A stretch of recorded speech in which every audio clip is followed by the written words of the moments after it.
বিসমিল্লাহির রহমানির রহিম। সম্মানিত দর্শক শ্রোতা ভাই এবং বোনেরা, আশা করি আপনারা সবাই সহি সালামতে আছেন। আমার জীবন থেকে নিয়ে একটা গল্প আপনাদের সাথে শেয়ার করি। আওয়ামী এবং তাদের স্থায়ী সমর্থক হিন্দুরা বাংলাদেশে মাঝে মধ্যেই সাম্প্রদায়িকতার ধোঁয়া তোলে এবং জনগণকে বাংলাদেশ যে একটা অসাম্প্রদায়িক দেশ এই মর্মে কনভিন্স করার চেষ্টা করে।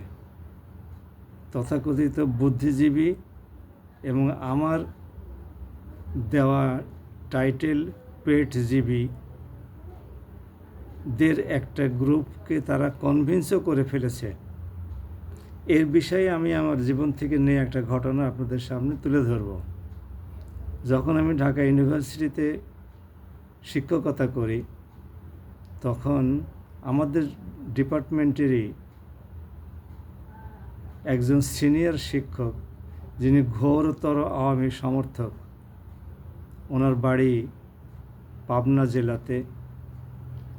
উনি আমাদের ডিপার্টমেন্টের সিনিয়র অধ্যাপক ছিলেন। ওনাকে সাথে করে আমি ব্রিটিশ কাউন্সিলের সামনে দিয়ে, উদয়ন স্কুলের পাশ দিয়ে, জগন্নাথ হলের পশ্চিম পাশ দিয়ে যাচ্ছিলাম। আমরা দুইজনই ছিলাম একসাথে।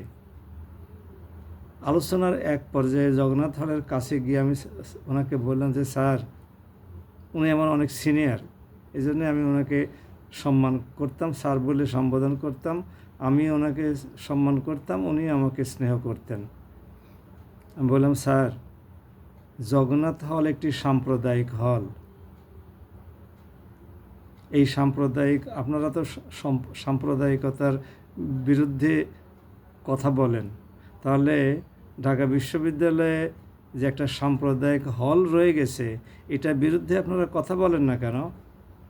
ঢাকা বিশ্ববিদ্যালয় ছাড়া বাংলাদেশের রাজশাহী, চট্টগ্রাম, জাহাঙ্গীরনগর এই সমস্ত বিশ্ববিদ্যালয়ের কোনোটাতে তো সাম্প্রদায়িক কোনো হল নাই।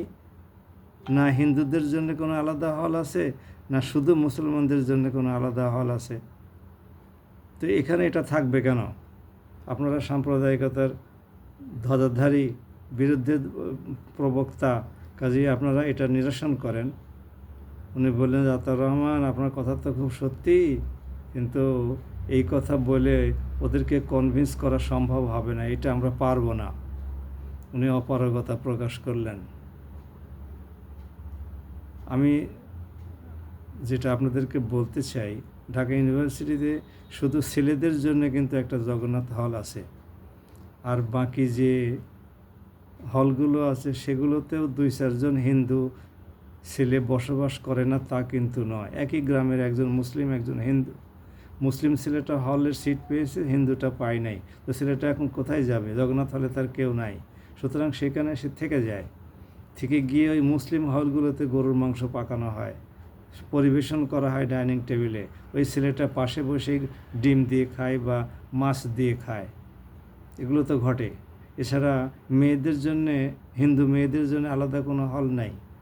মুসলিম রোকেয়া হল, তারপরে ফজিলতুন্নেসা হল, বাংলাদেশ কুয়েত মৈত্রী হল, শামসুন্নাহার হল, এগুলো তো সব সেকুলার হল। এখানে হিন্দু, মুসলিম, বৌদ্ধ, খ্রিস্টান সব সম্প্রদায়ের মানুষই, সব সম্প্রদায়ের শিক্ষার্থী এখানে থাকে। তো এই সমস্ত হলে যখন গরুর মাংস কাটা হয়, রান্না করা হয়, ডাইনিং টেবিলে পরিবেশন করা হয়, তখন এরা কী করে? এরা তখন ধারে কাছে বসে অন্য কিছু দিয়ে খায়। তাহলে এটা যদি চলতে পারে, তাহলে হিন্দুদের জন্য আলাদা একটা হল থাকার কী দরকার? কোনো যুক্তি নাই, কোনো যুক্তিতে দাঁড় করানো যাবেও না। আপনি জগন্নাথ হলকে কসমোপলিটন হলে রূপান্তরিতও করতে পারবেন না। এটাই বাস্তবতা, এটাই আওয়ামী লীগ, এটাই ছাত্রলীগ, এটাই যুবলীগ, এটাই হিন্দু সম্প্রদায়ের রাজনীতি। আপনারা কমেন্ট করবেন। আমার চ্যানেলের নাম ডক্টর আতাউরস অ্যানালিসিস, আর Facebook doctor MD Ataur Rahman. আপনারা যে কোনো একটাতে, আমি দুইটাতেই এটা পোস্ট করব। আপনার যেটাতে ভালো লাগে সেটা দেখবেন, অন্যের কাছে শেয়ার করবেন এবং কমেন্ট করবেন। আসসালামু আলাইকুম।